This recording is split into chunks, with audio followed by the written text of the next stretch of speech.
With the gospel's emphasis on welcome and hospitality, I came across a few different definitions of hospitality in my reflections this week.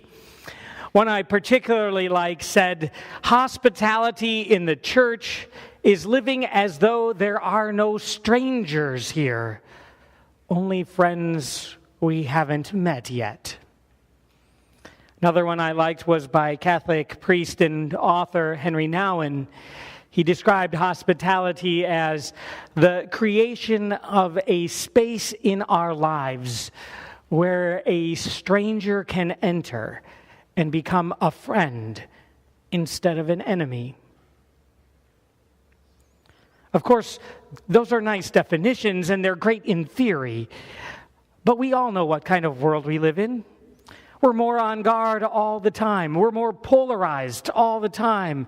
It's easy for us to want to hunker down, especially with like-minded folks, and just hang on for dear life. It's easy to want to characterize other people, even people we know well, as strangers or threats or enemies. Only in our gospel for today, Jesus doesn't let us off the hook. He basically says that the church is to be in the welcoming business. Sometimes we're the ones doing the welcoming. Sometimes we're the ones being welcomed. But either way, it becomes an opportunity for those who are strangers to become friends. And hopefully, it also becomes an opportunity for us to enlarge our view of the world and maybe even enlarge our view of God. At first glance, this welcoming picture that Jesus paints in the gospel is warm and cozy. His disciples are being sent out on a little mission.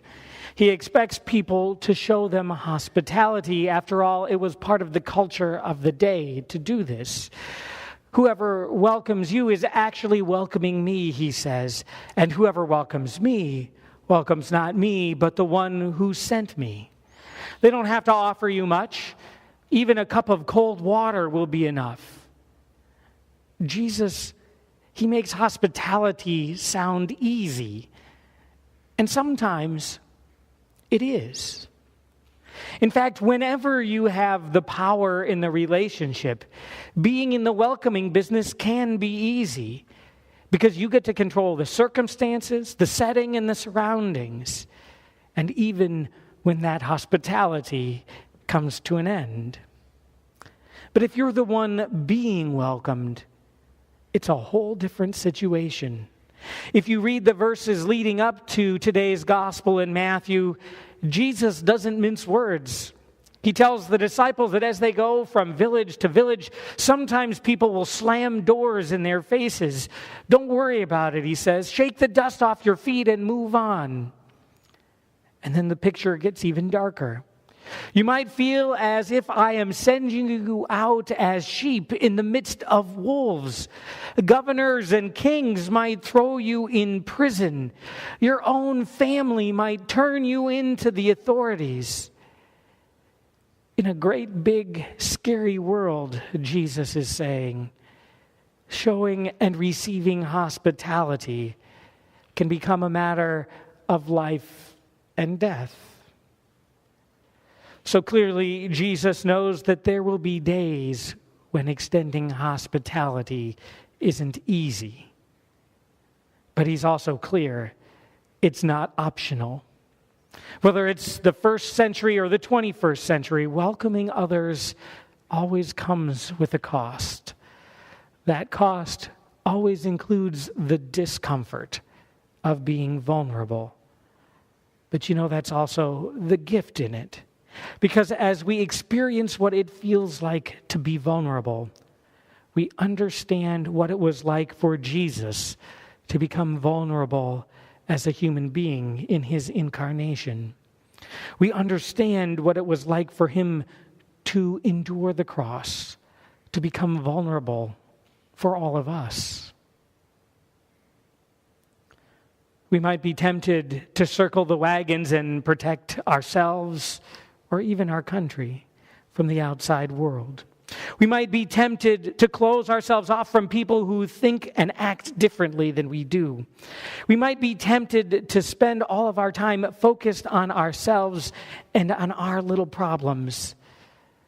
But then Jesus comes along and says, no, my church is to be in the welcoming business.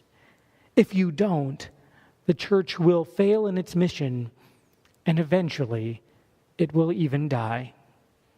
But if you find someone to welcome in my name, I will use you to bless the world. So what kind of welcome exactly are we called to offer? It may depend on the situation. Sometimes, as Jesus said, it's simply a cup of cold water, or maybe a conversation with a visitor on Sunday mornings.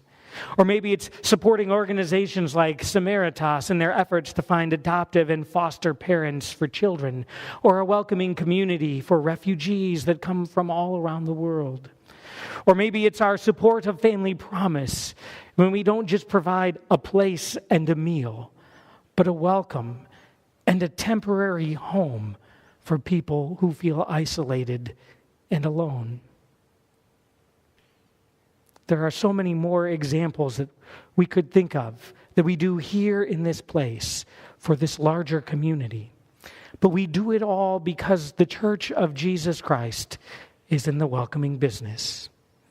It makes me wonder, what would happen if we always believed that we bear the welcoming presence of Christ to every person we encounter, in every home or school or workplace, in every neighborhood we enter?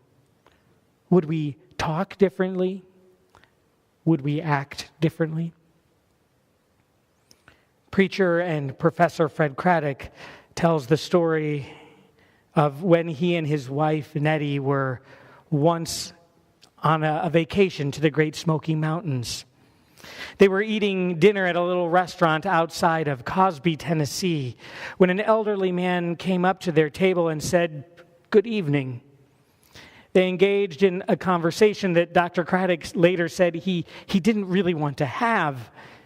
And then the man asked, "What do you do?" "I'm a Christian minister." "What church?" "Disciples of Christ."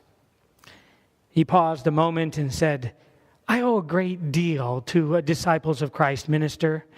And with that, the man pulled up a chair and sat down at their table with the Craddocks. Trying to be nice, Dr. Craddock said, "Yeah, sure, pull up a seat." But as he tells the story, he didn't really mean it. He wanted this man to leave them alone, but he kept going. "I grew up in these mountains. My mother wasn't married, and the whole community knew it. I was an illegitimate child. In those days, that was a shame, and I was ashamed. The reproach that fell on her, of course, fell also on me. When I went into town with her, I could see people staring at me, making guesses as to who my father was. At school, children would say ugly things to me, so I stayed to myself during recess, and I ate my lunch alone.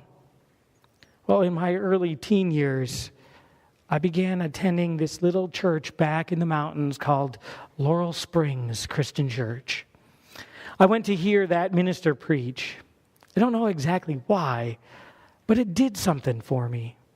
However, I was afraid I wasn't welcome since I was illegitimate. So I'd go in just before the sermon, and when it was over, I would sneak out because I was afraid that someone would say, "What's a boy like you doing in a church?" Well, one Sunday, I got stuck behind some people in the aisle, and before I could make my way through that group, I felt a hand on my shoulder, a heavy hand.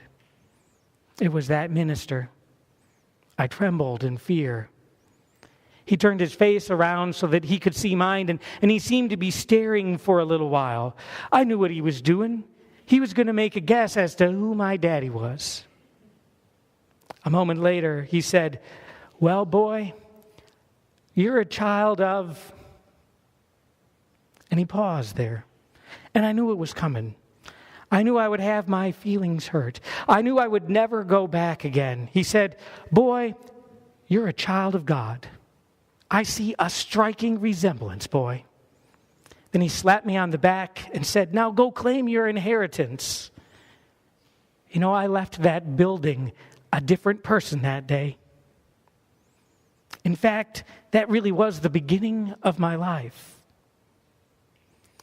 Dr. Craddock was so moved by this story that he had to ask him, "What's your name?" "Ben Hooper," he said.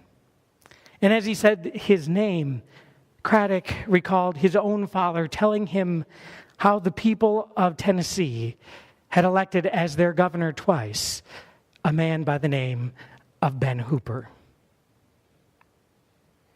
Sometimes hospitality can show up in the most unlikely of places.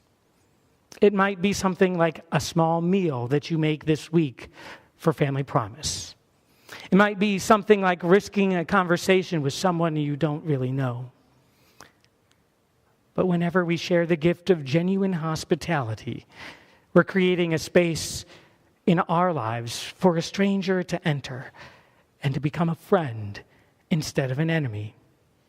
And by the grace of God, we're living into the reality that all are welcome in God's family. Amen.